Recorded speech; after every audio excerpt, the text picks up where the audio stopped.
Glower.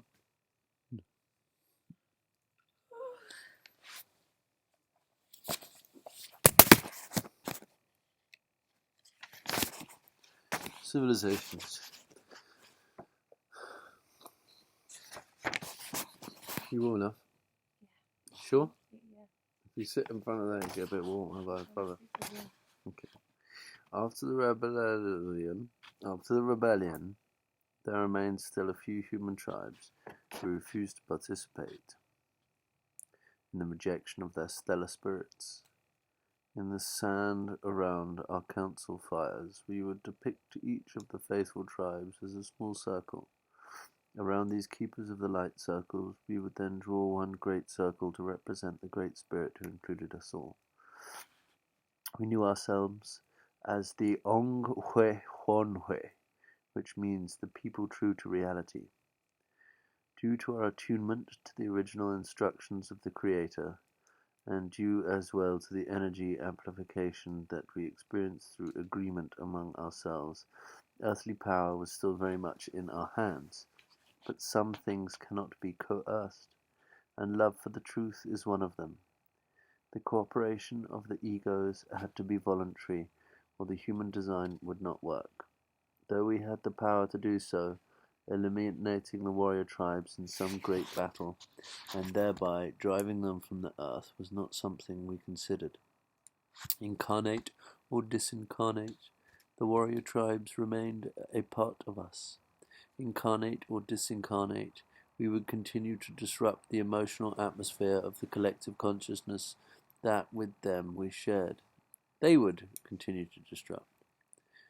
The physical level was the level on which the warrior peoples had fallen. It was the only level on which they could be made whole. Incarnate lives were required to teach them the folly of the fear motivation. Nothing but earth experience could bring them to a time when a core of them would again turn their hearts to God. Their passionate spirits remained essential ingredients in our future global species. We had to accommodate them. We gave them the land surrounding the sea that is today called the Mediterranean. Elsewhere we maintained our presence, but the warrior tribes were aggressive. They multiplied rapidly.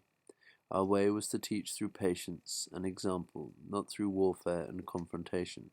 So as millennia passed, and they took over more and more of what is today Asia, Africa, and Europe, we gradually withdrew.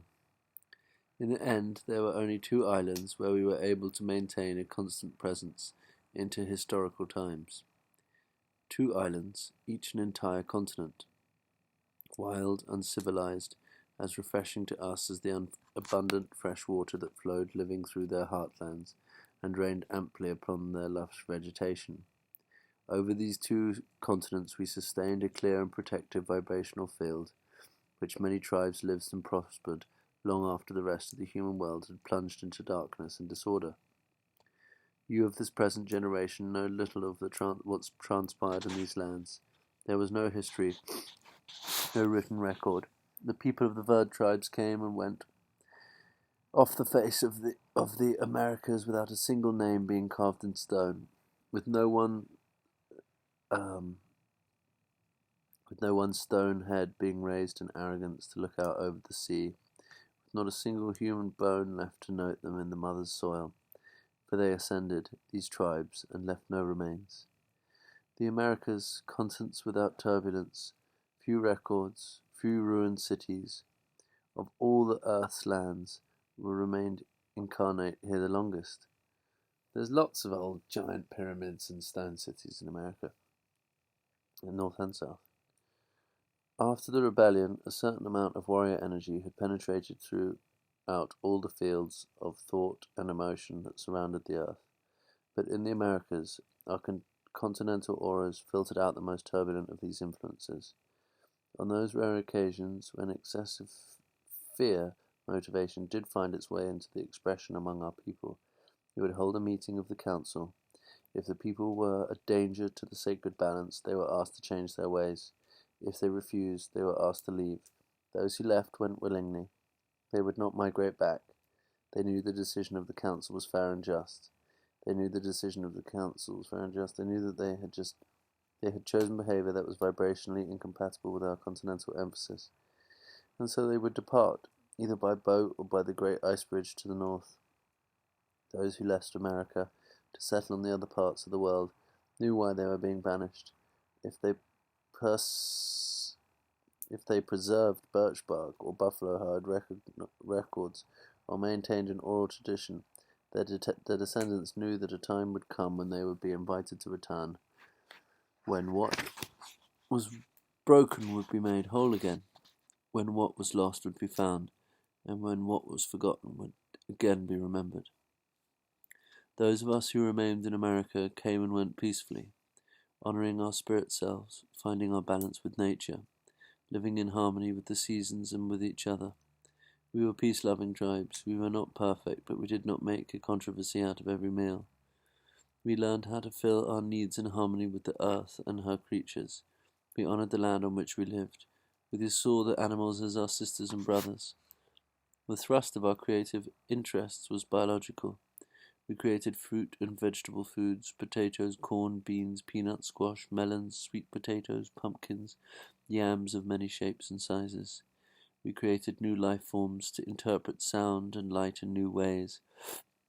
Beautiful birds, intelligent creatures with whom we communed as fellow guests in the lodge of the Earth Mother.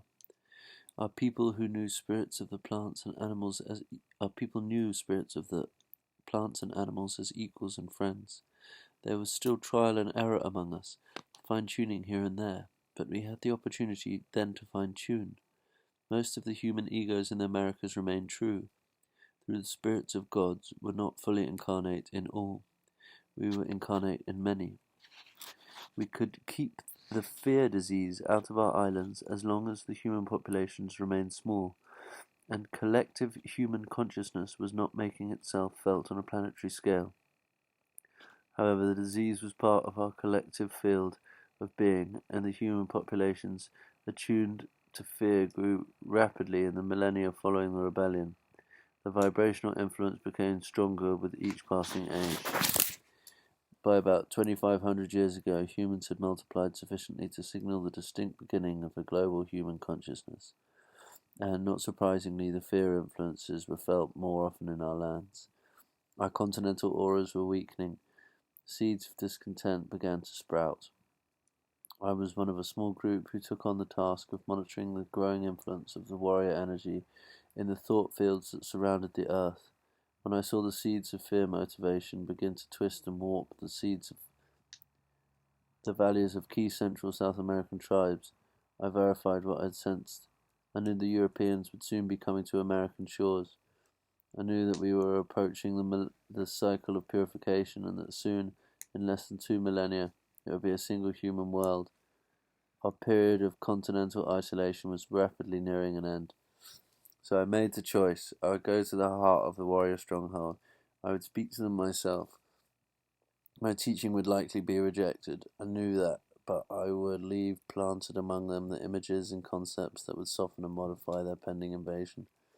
I would attempt to give them some conception of the overall global picture to remind them of their own integrity, of what they were banished, of why they were banished, and of the kingdom to come. My challenge was to be in their world, but not of it, for I knew too much, technically, to be in their world at all. I knew that it existed only in their imaginations, a creation entirely of their fears. So I did the only thing I could truly reach them. I took my spirit and caused it to forget, that I might incarnate among them and grasp and grow up as a child in their culture, allowing my incarnate awareness to be tailored to their fiction, molded into a communication device that would speak their language. I slumbered with them and filtered my awareness through their dreams. I put on the clothing of their culture so that when I communicated, my teachings would not be regarded as foreign, but would be accepted as the indigenous wisdom of their own Judeo-Roman society. I taught them, when I awoke, of the power of the living God, that it was ever available, that it was a power to which they could surrender all fear, all power that would infuse them, awaken them, and make them whole. I showed them it was not an abstract, mystical, or etheric power, but a practical, biological reality living within them, the power called life. I taught them that The life within and around them contained profound intelligence and design. I showed them how to contact this intelligence and how to allow life's designs, the kingdom of heaven, to emerge from within their own hearts. I taught them of the spirit beings, the angels who have been wielding the creative power of life on earth for 3.5 billion years.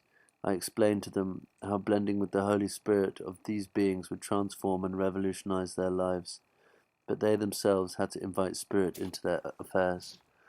For without invitation, the bird tribes would not interfere with their freedom of will.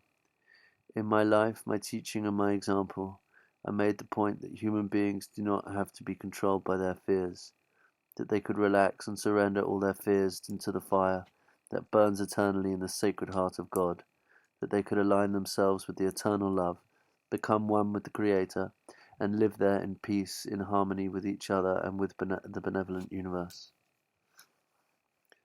With a benevolent universe. There was something I cared about more than anything in the world. I longed to see the human beings incarnate in the warrior societies, forgiving one another, loving one another, and looking at things through the eyes of their spirits instead of exclusively remaining locked into their perceptions of their egos. I longed for them to come into an awareness of the magnificence around them, of their potential and forgotten joy. I called upon the highest good, and because I was aligned with the Creator's intentions, when my statement was cut short, my prayer triggered a response from both heaven and earth. My call broke through to the highest levels of the spirit world.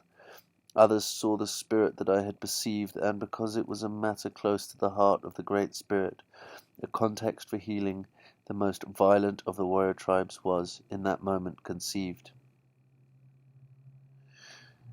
Any time a statement is cut short in the earth walk of one incarnate, and there is a longing to complete that statement, as there was in my case, it represents a bubble, a potential culture.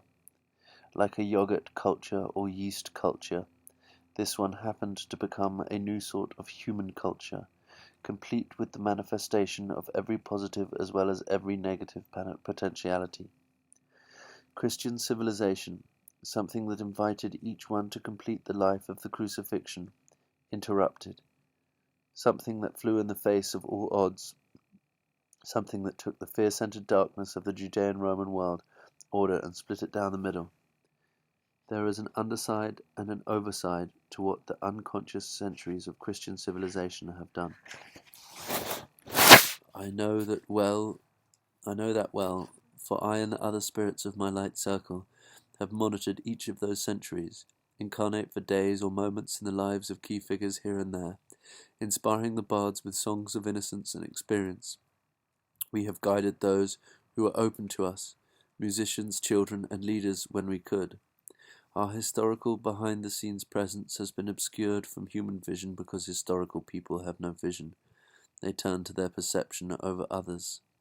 They refuse to give credibility to any experience not easily put into words. They believe that if their native language does not have terms for it, if people do not speak of it, it must not exist. In effect, they let others do their seeing for them. They give away their power, because they become unwitting prisoners of a popular language-centered fiction. They do not even notice even a single angel, much less an entire species of spiritual guardians. Though we are ever present behind the stage props of their preoccupations. People paying more attention to what other people tell them than to their own perceptions is the beginning of civilization. It is the beginning of twisting, warping, influence that ultimately produces the shift in human orientation from the internal guidance of the Great Spirit to the external dominance by others. Civilization does not occur among healthy people. In healthy, non-historical societies, people are not overly concerned with other people's fantasies. They are certainly not manipulated through externally imposed descriptions of reality. In America, civilization was a step backwards. However, for the warrior tribes, civilization was a step in the right direction. The domestication of animals and the growing of grains necessitated the development of values other than the values of the predatory hunt or annual raid on the neighboring village. So, to the warrior races, we taught certain arts. The civilizations were initiated in Japan, India, and China, and elsewhere provided us with educational contexts in which we could introduce values that warrior societies would never develop outside such contexts. Since their tightly woven linguistic preconceptions made it virtually impossible for us to communicate directly with the individual members of the warrior societies, we did the next best thing. We communicated, slowly but surely, through guiding the long-term development of their collective values. We had been working with this slow but relatively certain form of angelic human communication for many long millennia before we sensed the time to introduce the more specific teachings that could only come from one of us who had actually incarnated among them. The ideas introduced at the beginning of the Christian era, though initially rejected, nevertheless lingered on in Western consciousness. Like ivy working gently but firmly upon stone walls, they have gradually taken hold and upset many of the traditional assumptions of the warrior state. By intensifying every creative as well as every destructive human influence, these ideas were directly responsible for the highly stressed social context that gave birth to the Industrial Revolution. Although it has wreaked havoc with the early ecologies, the Industrial Revolution has been both valuable and necessary. When humankind is healed and we are able to work freely through our species, there is no ecological damage that will not, even before a few centuries, be entirely undone. It is easy to flush toxins from the Earth's river valleys. It is easier to flush toxins from the Earth's river valleys than to remove the toxic ideas that cause them from humans' minds. In the order of healing, it is human consciousness that must first change. The most significant effect of the industrial era is that it has burst the information age and has brought us into communication with your race on a scale far beyond what otherwise would have emerged. The Industrial Revolution drew the inherent contradiction of the fearful state into high visibility. At a time when the intelligence level among human beings has risen to unprecedented heights, almost to the very threshold of awakening, global telecommunication systems now keep human attention focused upon the problems that result from fear-centered ways of thinking. It will keep your attention focused on these problems until you solve them through the only act that can, a total departure from the entire warrior paradigm. This departure from the old ways of history has begun. Many are now aware of us. Our consciousness flows daily through the word processors of 1,000 creative thinkers. Our insights and perspectives are bubbling beneath the surface of a dozen of new movies, hundreds of new books, and thousands of new articles and popular songs each year. Humankind is linked in a single socio-economic community that now closely monitors all new potentially relevant information. Your present global civilization is rooted upon premises of separation from God, as flawed as any civilization that came before, but has dynamically accelerated our education of your race. It has increased human intelligence across the board. Hundreds of thousands of you are now about to understand something that 200 years ago we could only get through in bits and fragments to a few isolated individuals. Survival, cooperation, and new beings. Can you read a bit?